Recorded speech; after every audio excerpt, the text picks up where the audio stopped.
동전의 양면성이라는 말이 있습니다. 동전에는 앞과 뒤.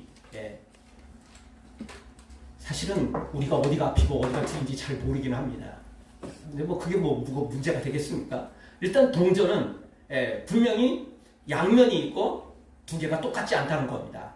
다르다는 것이죠. 한쪽에서 보면 다른 게 보이고 또 다른 쪽에서 보이면 또 다른 게 보이는 것입니다. 그래서 이것은 어떤 문제를 한쪽 관점으로만 고집하기보다는 양쪽을 함께 보라는 진학적인 의미가 담겨져 있는 말입니다. 그런데 이것은요, 구원에 또 똑같이 적용됩니다. 구원에도 양면성이 있습니다. 우리 입장에서 보면 구원은 공짜입니다. 아무 대가도 아무것도 한 것이 없고 그냥 받은 게 공짜가 맞습니다. 근데 예수님 입장에서 보면 이 구원은 공짜가 아닙니다. 엄청난 값을 지불했습니다. 일단 하늘 보좌를 버리시고 하나님이신 예수님이 육신을 입으신 겁니다. 인간의 육신을 입으신 겁니다. 이거를 우리 입장에서 보면 우리 인간이 이 정도면 뭐 됐지 뭐 이렇게 생각할지 모르지만 우리가 한낱 미물인 뭐 벌레나 바퀴벌레라고 생각해보고 내가 바퀴벌레가 됐다 이러지 않겠어요 다들? 그렇게 생각하시면 돼요. 어떻게 보면 하나님이신 예수님이 인간인 우리의 육신을 입었다는 것은 우리 인간이 바퀴벌레와 같이 이렇게 동급 취급하는 것보다 더 낮아지신 것입니다. 바퀴벌레가 뭐 조금 그렇긴 하지만 그래도 그놈들도 우리하고 뭐 비슷한 점들이 많아요. 지구에 살고 있고 지도 생명이 있고 뭐 이런 거 아니겠어요? 그런데 하나님과 우리 인간은 사실 완전히 근본적인 차이입니다. 왜죠? 하나님 예수님은 창조주고 우리는 피조물입니다. 우리나 바퀴벌레나 또 다른 미물도 다 피조물에 불과해요. 그렇게 보면은 어떤 게 격이 더 큽니까? 하나님과 우리 사이인 것입니다. 어쨌든 예수님은 하늘 보좌 버리시고 육신을 입으셨습니다. 그것도 막 이 땅에 왕위로 오시거나 막 존귀하게 오셨으면 그나마 떴고 그나마 받을 만한데 구유에 오셨습니다. 비천한 데 오셨습니다. 그리고 고난을 받으시다가 십자가를 당하시고 사형틀인 십자가를 지고 십자가에 죽으신 것입니다. 이 엄청난 값을 지불하고 우리를 구원해 내신 것입니다. 그러니 우리 입장에서 보면 공짜지만 예수님 입장에서 보면 이게 천하하고도 세상하고도 온 우주하고도 바꿀 수 없는 엄청난 값을 지불한 것이라는 겁니다. 그러니 우리는 구원을 공짜로 받았다, 신난다 이런 문제가 아니라는 것입니다.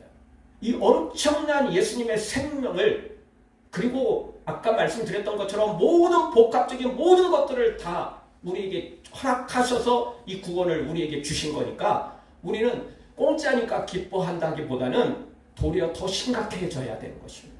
이 엄청난 내가 도대체 무엇이길래 이 엄청난 은혜를 나한테 주셨을까? 그것도 구원을 완성한 다음에 뭔가를 나한테 또 조건을 내걸고 야 너 이렇게 해 그러면 내가 줄게 뭐 이렇게 말씀했었으면 그나마 조금 우리가 빛이 조금 덜한 느낌이 드는데 그게 아니고 이거 진짜 말 그대로 공짜로 주신 거거든요. 아무 조건 없이 그냥 우리에게 선물로 주신 것입니다. 이러니 더 빚진 자가 되는 것입니다. 여러분 세상에서도 그렇습니다. 어떤 사람이 다른 사람 때문에 살아났다면 예를 들어서 뭐 어떤 몸에 큰 문제 때문에 죽을 상황이었는데 어떤 사람을 위해서 그의 장기를 내가 이식받고 살아났어요. 야, 나 공짜로 살아났다. 정말 대기자들도 그렇게 많은데 몇 년을 기다려도 어렵다는데 나는 그냥 금방 받았어. 야, 나 신난다. 이제부터 내 마음대로 살자. 야, 인생 마음껏 즐기자. 이렇게 사는 놈이 있다면 그 놈은 인간 아닙니다. 더 이상 사람이 아닌 것입니다. 그런 사람들은 진짜 사람이라면 진짜 바른 사람이라면 저 사람이 나에게 이 장기를 주고 세상을 떠나거나 또 살아있다 할지라도 엄청난 그런 대가를 지불하고 나한테 이렇게 주었으니 내 인생 이제는 좀 바르게 살자. 저 사람처럼 나도 다른 사람을 위해서 뭔가 희생하고 헌신하고 도와주고 이런 삶을 살자. 이게 사람이 아니겠어요?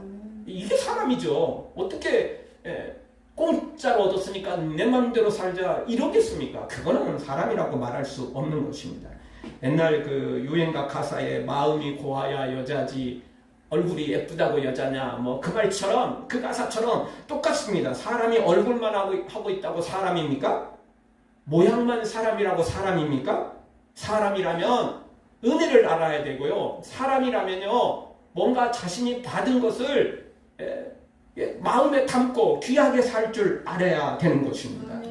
따라서 구원, 나의 입장에서는, 우리 입장에서 보면 공짜지만 예수님 입장에서 보면 생명을 내어놓으시고 그 값을 지불하고서야 우리에게 주셨기 때문에 우리는 그 은혜에, 예수님의 그 십자가 은혜, 예수님의 그 놀라운 은혜, 이걸 깊이 묵상하면서 생각하면서 예수님 은혜에 뭔가 보답할 길을 우리가 찾고 또 찾아야만 되는 것입니다. 그게 바른 사람이에요.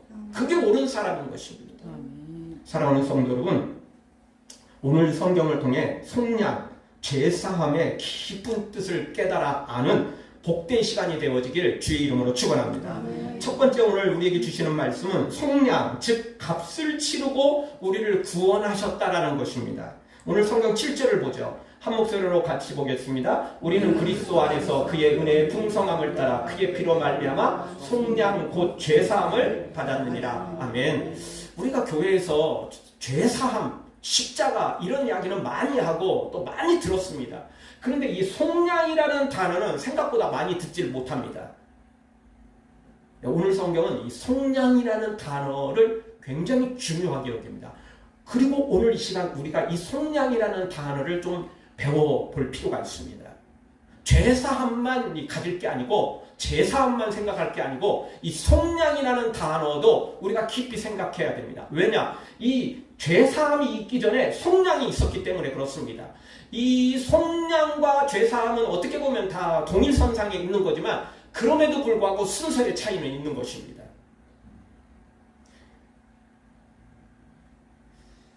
이 속량이라는 이 말은 용서를 받았다, 죄사함을 받았다를 뛰어넘어서 그 값을 치르고 자유하게 되었다는 그런 뜻을 소유하고 있는 것입니다. 이 속량이라는 단어는 원래 시장에서 또는 그 법정에서 사용하는 말이었습니다. 지금은 없는 시대지만 옛날에는 노예가 있었지 않습니까? 그래서 그 노예를 살 때 속량이라고 말하는 것입니다. 반드시 노예만 있는 건 아닙니다. 어떤 평민이, 양민이 있다 할지라도 재산을 다 잃고 그리고 자신을 결국 팔거나 또는 팔리게 됐을 때가 있잖아요.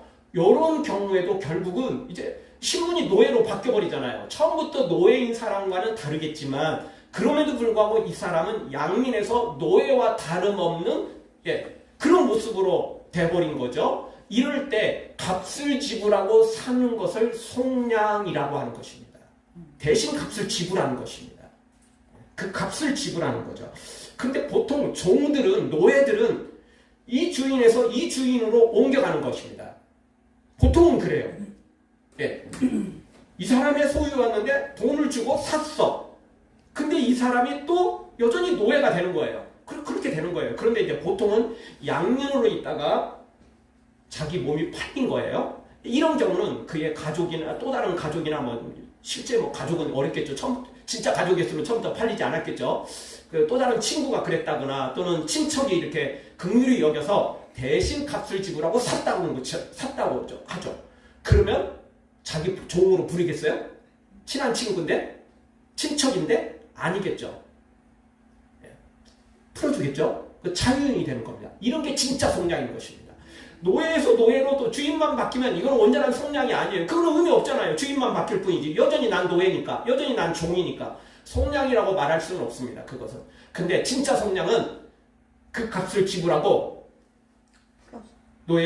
노예라는 종이라는 걸 완전히 찍고 자유인이 되는 것입니다. 우리나라 조선시대는요. 노비가 합법적으로 양이 되는 것은 거의 없었습니다. 이거는 진짜 이거는 천지가 개벽해도 쉽지 않을 정도였습니다. 전혀 없는 건 아니고 기적적으로 있긴 있었습니다. 그런데 조선 후기에는요. 신분제 제도가 크게 변화해서요. 노예들도 속량을 할 수 있는 길이 있었습니다. 경국대전에 보면 노비가 공을 세우면 양인이 되는 규정이 실려 있는데요. 모반 사건에서 반역 사건이죠. 이런 데서 공을 세우면 노예도 양인이 될 수 있었습니다. 그리고 또 연료나 효녀로 이제 추앙이 되면 가능했습니다. 그리고 또 하나, 군대에 가서 엄청난 공을 세우면 노예도 양인이 될 수 있었습니다. 그게 이 조선 후기의 경국대전에 기록되어 있습니다. 그래서 우리나라도 이 노예 제도가 있었지만 불가능한 일은 아니었다는 것. 이게 속량입니다. 이런 게 속량이에요, 속량.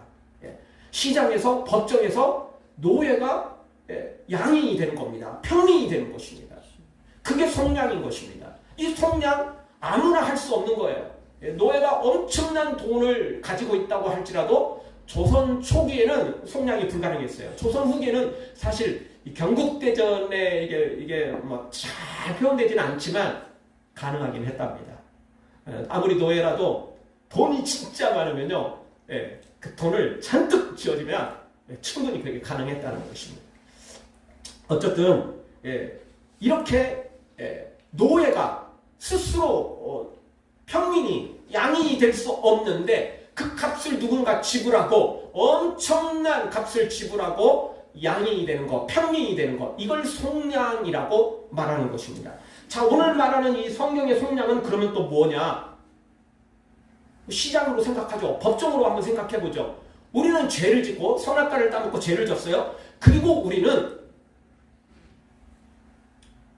사탄의 종이 되어버린 것입니다. 원래는 하나님의 종이었고 하나님의 사람이었는데 죄를 짓자마자 하나님에게 멀어지고 우리는 죄의 종이 됐습니다. 그 이야기는 곧 사탄의 종이 됐다는 이야기입니다. 그 이야기는 곧 지옥의 저주 안에 있게 됐다는 이야기인 것입니다. 그래서 우리 스스로는 그걸 해결할 수 없어요. 조선 후기에는 그게 약간 더 가능했다지만 사실은 노예가 돈 버는 것은 하늘이 무너져도 쉬운 일이 아닌 것입니다. 노예라는 말은 말 그대로 주인 건데 노예가 돈을 보면 주인이 뺏어가면 어떻게 되죠? 이거 내 건데요. 이러려고 내 것이 됩니까? 노예 자체가 주인 건데 그러니까 노예가 돈 벌 수 있는 확률은 없는 거예요. 사실은 막 주인이 엄청나게 양보를 해가지고 야, 네가 돈 벌면 네 걸로 해줄게. 이렇게 되면 혹시 몰라도 사실은 나쁜 주인 만나면 아니 그냥 평범한 주인 만나면 자기 게 아닌 거예요. 노예는 다 주인 거예요. 말 그대로. 그러니까 노예는 스스로 돈을 벌거나 자기 것으로 주장할 수 없고 스스로 풀려나는 것은 그러니까 현실적으로 어려운 거예요. 특별한 경우가 아니면 이게 안 되는 것입니다. 그런데 죄의 종도 똑같습니다. 우리가 죄의 종으로 선악과를 따먹고 죄의 종으로 완전히 우리의 신분이 추락해버렸는데 우리 스스로는 이걸 할 수가 없는 거예요. 그래서 예수님이 이 땅에 오셔서 우리를 대신해서 죽으신 것입니다. 아멘. 그래서 대속이라고도 하는 것입니다.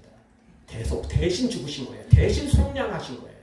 나 스스로 속량이 안 되니까 예수님이 대신 오셔서 속량해 주신 거예요. 대신 값을 치른 거예요. 그래서 대속이라고 말하는 것입니다.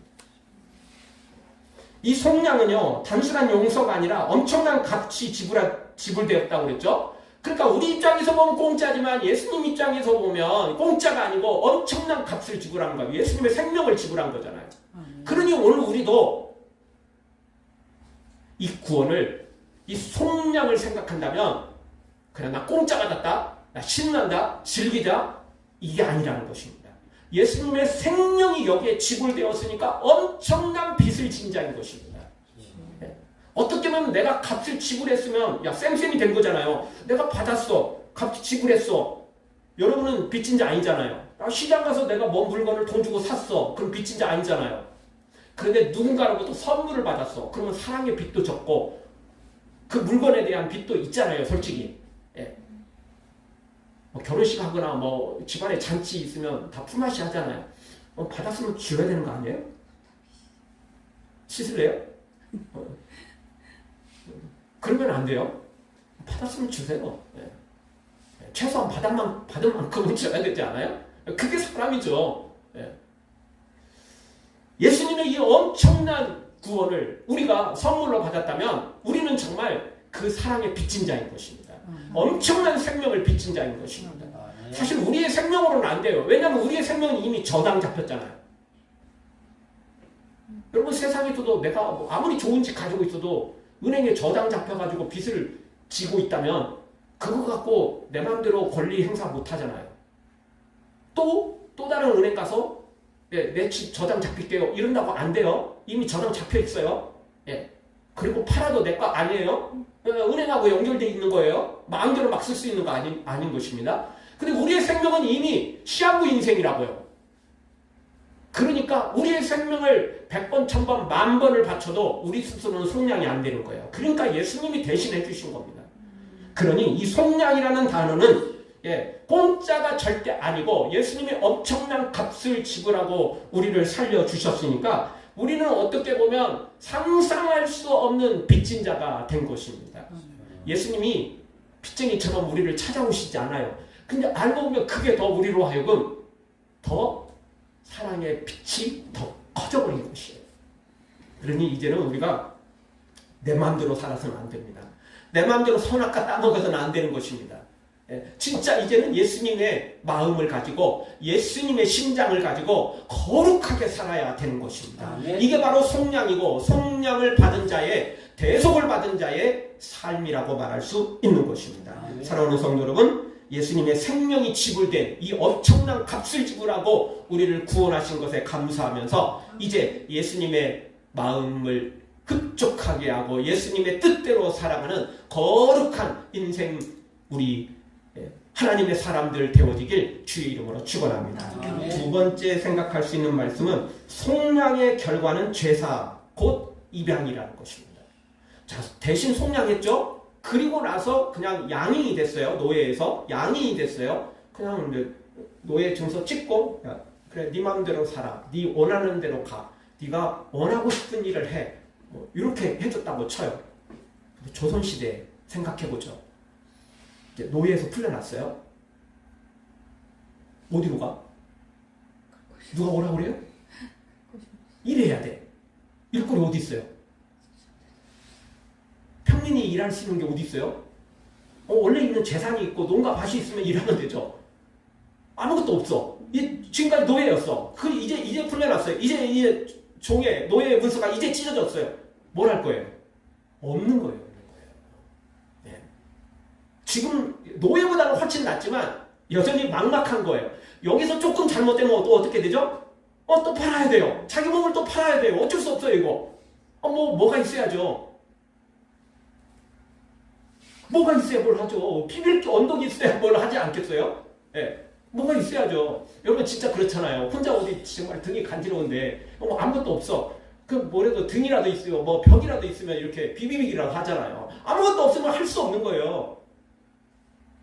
노예에서 이제 풀려났는데 뭘 할 수 있겠어요? 뭐가 있어? 아무것도 없는 거예요.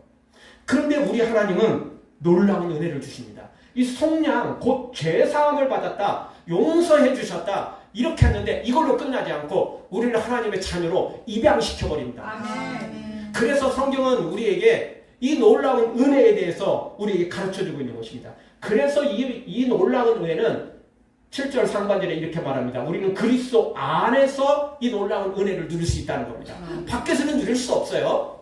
그리스도 안에서만 누릴 수 있는 것입니다. 예수님 안에 들어오지 않으면, 그래서 예수님을 믿지 않으면 구원이 없다, 천국을 들어갈 수 없다, 이렇게 말하는 것입니다. 그래서 교회 안에 들어오지 않으면 이 속량, 죄사함, 용서, 입양, 이 모든 것이 안 된다고 말하는 것입니다.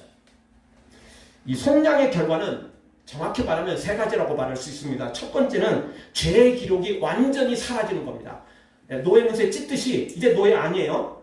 그래서 속량의 첫 번째 결과는 노예가 아닙니다. 죄의 종이 아닙니다. 이제는 우리는 모든 죄가 사라지게 되었습니다. 성경은 이렇게 말하죠. 시편 103편 12절 같이 봅니다. 동이 서에서 먼 것 같이 우리 죄과를 우리에게서 멀리 옮기셨다. 이렇게 표현하고 있는 것입니다. 죄를 멀리 옮겨버렸어요. 우리에게 있지 않아요. 멀리 옮겼습니다. 그리고 또 이사야 1장 18절도 이렇게 우리에게 말합니다. 여호와께서 말씀하시되 오라 우리가 변론하자. 너희 죄가 지옥 같을지라도 눈과 같이 휘어질 것이요 지롱같이 붉을지라도 양털같이 되리라. 아멘. 우리의 모든 죄가 용서받았다는 것. 이게 속량의 결과입니다. 더 이상 이제는 우리는 죄의 종이 아니라는 겁니다. 죄의 종에서 완전히 우리는 해방을 받았다. 그것을 말하고 있는 거다. 두 번째는 성령의 두 번째 결과는 자유입니다. 이제는 완전 자유인이 된 거예요. 이제는 그 누가 뭐라고 할 수 없어요. 너 옛날 노예였잖아. 그래, 그거 옛날 이야기야. 지금은 아니야. 이겁니다. 자유인이에요. 이제는 자유인이 된 겁니다. 완전한 자유를 얻게 된 것입니다. 이제는 우리는 성령의 사람이 된 것입니다. 세 번째 성령의 결과는 신분의 변화입니다. 아까 말씀드렸던 것처럼 하나님은 우리를 종에서, 죄의 종에서 그냥 그걸로 그냥 쌤쌤으로 끝난 게 아니고 놀라운 은혜가 주어졌는데 하나님의 자녀로 입양을 시켜버린 것입니다. 이게 소속을 분명히 안 거예요. 그냥 노예에서 풀어졌으니까 이제는 네 인생 네가 알아서 해. 이거는 어떻게 보면 방치나 다름없습니다. 이거 그 인생, 이거 참 또 복잡해지는 것입니다. 여러분 뉴스나 뭐 이런 것들 통해서도 우리는 이따금씩 그 청소년들이나 또는 청년기의 그런 사람들이 어떤 그 안 좋은 데 빠졌다가 경찰을 통해서 이렇게 문제가 해결됐음에도 불구하고 나중에 다시 또 거기에 빠지는 경우를 보게 됩니다. 왜냐하면 대책이 없으니까 그렇습니다. 일할 곳도 머물 곳도 아무것도 없으니까 그래도 거기 들어가면 먹을 것 주고 잠잘 수 있는 것을 제공해주고 결국 노예꼴이 되지만 그래도 당장 거기서 잘 곳이 있고 먹을 게 있으니까 그렇게 들어가 버린다는 겁니다. 다시 어렵게 꺼내주었는데 또 다시 들어가 버리는 경우가 생기더라는 것입니다. 그래서 우리 하나님은 우리를 진짜 책임져 주십니다. 끝까지 책임져 주십니다. 그것이 바로 이방이었습니다. 로마서 8장 1절 2절에 보면 이렇게 표현하고 있습니다. 그러므로 이제 그리스도 예수 안에 있는 자에게는 결코 정죄함이 없나니 이는 그리스도 예수 안에 있는 생명의 성령의 법이 죄와 사망의 법에서 너를 해방하였습니다. 아멘. 이제 우리가 죄의 종에서 사망의 종에서 성령의 종으로 생명의 종으로 완전히 바뀌었다는 것입니다. 완전히 입양된 것입니다. 이제 하나님의 종으로 성령의 종으로 입양된 것입니다. 완전히 새로운 변화인 것입니다. 그리고 요한복음 1장 12절에서 우리에게 또 완전히 우리에게 이렇게 선포합니다. 영접하는 자, 곧 그 이름을 믿는 자들에게는 하나님의 자녀가 되는 권세를 주셨으니. 아멘. 영접하기만 하면, 믿기만 하면, 예수 그리스도를 믿기만 하면 죄사함, 이것은 기본이고 하나님의 자녀가 되는, 하나님을 아빠라고 부를 수 있는 특권이, 권세가 주어진다는 것입니다. 그래서 우리는 이 속량의 결과가 죄사함이 된 것입니다. 그래서 7절 하반절에서 속량 곧 죄사함을 받았느니라. 이게 다 모든 내용들이 함축되어 있습니다. 그리고 가로 열고 입양, 하나님의 자녀, 가로 닫고, 이 말씀이 여기에 사실은 속해 있는 거나 다름없는 것입니다. 사랑하는 성도 여러분, 우리 죄를 사하여 준 것으로 그치지 않고 우리를 입양시켜 하나님의 자녀가 되는 권세를 주신 그 놀라운 은혜에 감사하며 주님을 높이 찬양하고, 이제는 내 마음대로 살지 말고 주님이 기뻐하는 대로 살아서 주께 영광 돌리고 나도 더욱 풍성한 은혜 속에 거하기를 주의 이름으로 축원합니다. 마지막 세 번째 생각할 수 있는 말씀은 은혜로 이미 받았다는 것입니다. 7절을 다시 한번 보죠. 다시 보겠습니다. 우리는 그리스도 안에서 그의 은혜의 풍성함을 따라 그의 피로 말미암아 속량 곧 죄사함을 받았느니라. 아멘. 마지막 부분 받았느니라를 보십시오. 이게 받게 될 것이다 가 아닙니다. 미래형이 아니에요. 또 지금 받는다, 여기에 있어야만 받는다, 현재형도 아닙니다. 이거는 과거형입니다. 받았습니다. 이미 받은 거예요. 이미 받은 겁니다. 물론 예수님 안에 들어와야 이게 내 것이 되는 게 맞긴 맞습니다. 그런데 하나님은 이미 결정해 놓은 거예요. 근데 우리도 그렇지 않습니까? 무슨 일을 하려면 이게 뭔가 예약이 됐다고 할지라도 완벽하게 그게 보장되는 것이 아닐 때가 많아요. 전쟁이 벌어졌는데요. 우리나라는 이제 중동에서 석유도 많이, 그리고 뭐 석유뿐만 아니라 가스 뭐 이것저것 많이 이게 계약이 되어 있습니다. 그런데요, 이번에 그 계약이 천재지변으로 그냥 안 되는 거예요. 계약 이행이 안 되는 거예요. 안 되는 거예요. 왜 안 되느냐? 전쟁이 끝나도요, 이란이 쏜 미사일 때문에 그 중동 지방에 이 가스나 이 석유 시설들이 많이 파괴가 됐어요. 그래서 안 되는 거예요. 생산이 안 되니까 부족한 거죠. 이게 문제가 생기는 거예요. 예약이 됐다고 계약서 사인했다고 다 되는 것도 아니에요. 그리고 그 전에 또 문제가 있어요. 여러분 은행에 서류를 제출한다고 다 100% 통과되느냐? 가능성은 높지만 100%라고 말할 수 없어요. 그거 나와야 될 것이야. 그거 나와야 되는 거예요. 하이비도 지금 독립하려고 신청을 해놨습니다. 대부분 되긴 되지만 통과 안 되는 수도 있어요. 그런 경우도 있다고요. 그 전까지는 우리는 이제 좀 초조해하면서 기다릴 수밖에 없는 거죠. 그럴 가능성 거의 없어요, 사실은. 이미 그럴 정도면 그 전 단계에서 이미 자격이 없어요, 안 돼요, 뭐 이렇게 되겠죠. 그렇지만 그럼에도 불구하고 일단 기다려야 되는 거죠.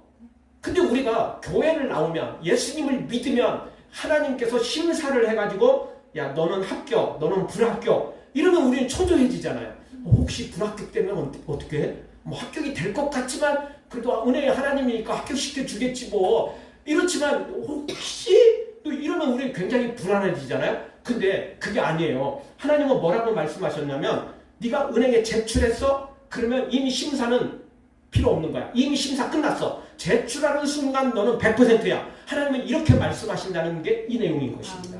현재와 미래형과 과거형은 이런 차이가 있는 거예요. 제출했어? 가능성은 높지만 은행 직원은 절대 100%라고 이야기 안 해요. 기다려 봐야 됩니다. 본사에서 허락이 떨어져야 돼요. 이렇게 은행 직원은 말을 하는 것입니다. 그런데 우리 믿음의 상황에서 볼 때는 뭐라고 말하는 거냐면 이거 제출했어? 그러면 당신은 완전히 통과된 겁니다. 이미 심사가 통과된 것입니다. 이렇게 말하는 게 과거형인 것입니다. 예수님을 믿기만 하면 그래서 오늘 예수 그리스도 안에서 그의 피로 말미암아 이미 믿기만 하면 예수님 안에 있기만 하면 이미 과거형이에요. 심사가 필요 없어요. 추측이 필요 없어요. 이미 우리 것이 돼버린 것입니다. 이게 엄청난 결과인 것입니다. 오늘 찬양도 두려워하지 말라라는 내용이 들어있었는데 이게 구원의 이 과거형이 아니면요 우리는 막 맨날 초조해야 돼요. 막 예수님께 잘 보려고 막 알람만 웃겨야 되고 막 뇌물도 바쳐야 되고 뭔가 뭐 이래야 되는 그런 게 있는 겁니다. 근데 그게 아니에요. 사실은 과거형이 이렇게 막 엄청난 은혜로 부어주시니까 거룩한 사람은 이게 더 빚진 자가 되지만 좀 나쁜 놈들은 뭐 값만 지불하면 쌩쌩 된 거잖아요. 뭐 너는 너고 나는 나야. 나 다 갚았어 너 이렇게 되는 거지만 착한 사람일수록 거룩한 사람일수록 진짜 제대로 된 사람일수록 그 값은 다 갚았을다 할지라도 뭐는 남아있죠? 사랑의 마음은 사랑의 빚은 남아있어요. 이 사람한테 어려울 때 1억을 빌렸어. 내가 이자까지 해가지고 더 크게 갚았어. 이자에 초월해서 내가 1억 5천을 갚았어. 아니 2억을 갚았어. 내가 잘 때 가지고. 그렇다고 없어지는 겁니까? 아니에요. 내가 힘들 때 그 사람은 나를 빌려줬어. 다른 사람들은 다 나 외면했지만 그 사람을 빌려줬어. 그러면요 돈이 1억이 아니고 그 사람은 내 삶을 살린 거예요. 아멘. 내 미래를 살려준 거예요. 그거는 돈으로 갚을 수 없는 거잖아요. 사랑에 비춰진 거거든요. 이게 똑같습니다.